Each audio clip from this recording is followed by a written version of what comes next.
प्रिय धर्मानुरागियों, भागवत भक्तों और 19 कथा और रहस्य के सुधी दर्शकों, आप सभी को राम पगुड़ाचार्य मिश्र का हर हर महादेव। बंधुओं, राम कथा वह अमृत है जो जन्म जन्मांतर के पापों को धो देती है। गोस्वामी श्री तुलसीदास जी ने रामचरित मानस के बाल कांड में कितनी सुंदर बात कही है।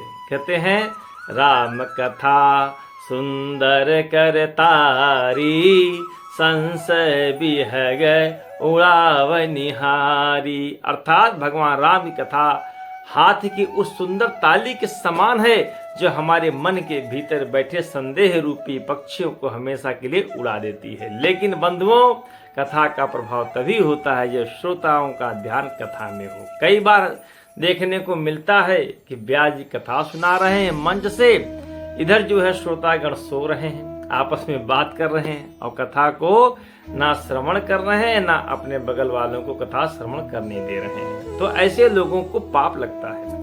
कथा में जब भी आए तो सारी चिंताओं को एक तरफ रख करके और सिर्फ कथा श्रवण करना चाहिए। वही आपका कल्याण होने वाला है, वही आपका कल्याण करेगा। इसलिए जब भी कथा में जाइए तो बड़ी श्रद्धा के साथ कथा को सुनिए, उसका श्रवण करिए, मनन करिए, चिंतन करिए, तभी आपको उस कथा का लाभ होगा। आज मैं आपको श्रोताओं की मानसिकता पर एक ऐसा हास्यपूर्ण दृष्टांत सुनाने जा रहा हूं जिसे सुनकर आप अपनी हंसी नहीं रोक पाएंगे। क्या हुआ, एक बार एक गांव में एक विशाल राम कथा का आयोजन हुआ।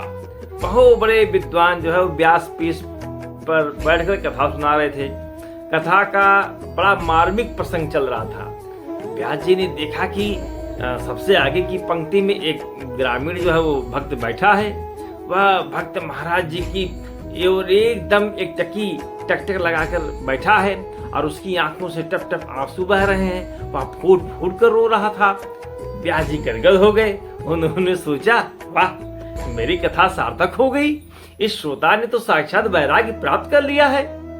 व्यास जी को मानस की वह चौपाई स्मरण हो आई। क्या, सुनि समुझहि जन मुदित मन, मज्जहि अति अनुराग, लहि चारि फल अछत तनु, साधु समाज प्रयाग। अर्थात जो लोग मुदित मन से कथा सुनते और समझते हैं वे इसी शरीर से चारों फल प्राप्त कर लेते हैं। व्यास जी पूरे उत्साह से कथा सुनाते रहे और वह ग्रामीण पूरे 9 दिनों तक सबसे आगे बैठकर दहाड़े मार मार कर रोता रहा और आंखों से आंसू निकलते रहे। कथा का विश्राम हुआ। व्यास जी ने उस ग्रामीण को अपने पास बुलाया।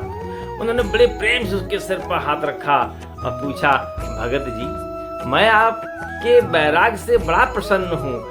आप पूरे 7 दिन तक कथा में रोते रहे। मुझे बस इतना बता दीजिए कि आपको भगवान श्री राम के चरित्र का कौन सा प्रसंग सबसे ज्यादा रुला गया? वनवास का प्रसंग या भरत मिला? उस ग्रामीण ने अपने आंखों से आंसू पोंछते हुए एक लंबी सांस ली और हाथ जोड़कर बोला, महाराज जी, सच बताऊं, मुझे आपकी कथा का एक भी शब्द समझ में नहीं आया। मैं तो राम जी के लिए रो ही नहीं रहा था। व्यास जी चौंके, आए, राम जी के लिए नहीं रो रहे थे तो फिर 9 दिन तक आंखों में ये यमुना क्यों बहा रहे थे? ग्रामीण बोला, महाराज, बात यह है कि मेरे पास एक प्यारी सी बुढ़ी बकरी थी जो पिछले हफ्ते मर गई। जब आप कथा सुनाते हुए अपनी गर्दन ऐसे हिलाते थे और आपकी जो सफेद दाढ़ी ऊपर नीचे हिलती थी तो मुझे अपनी उस बकरी की याद आ जाती थी। मेरी बकरी भी बिल्कुल ऐसे ही दाढ़ी हिलाकर जुगाली करती थी, यानी कि चारा चबाती थी। आपको देखकर मुझे अपनी बकरी याद आ गई और मेरे आंसू छलक पड़े। हो गया काम प्रभु। तो दोस्तों, व्यास जी का तो सारा अहंकार वहीं खंडित हो गया। अब आप विचार कीजिए दोस्तों, कथा हंसने की अवश्य है, लेकिन इसका रहस्य बहुत गहरा है।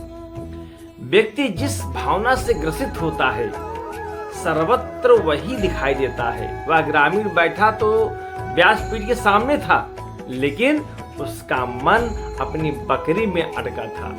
गोस्वामी तुलसीदास जी ने मानव मन के इसी विचित्र अवस्था का वर्णन करते हुए कितनी अद्भुत चौपाई लिखी है। कहते हैं, जाकी रही भावना जैसी, अप्रभु मूरत देखी तिन तैसी। जिसके हृदय में जैसी भावना होती है उससे वैसा ही रूप दिखाई देता है।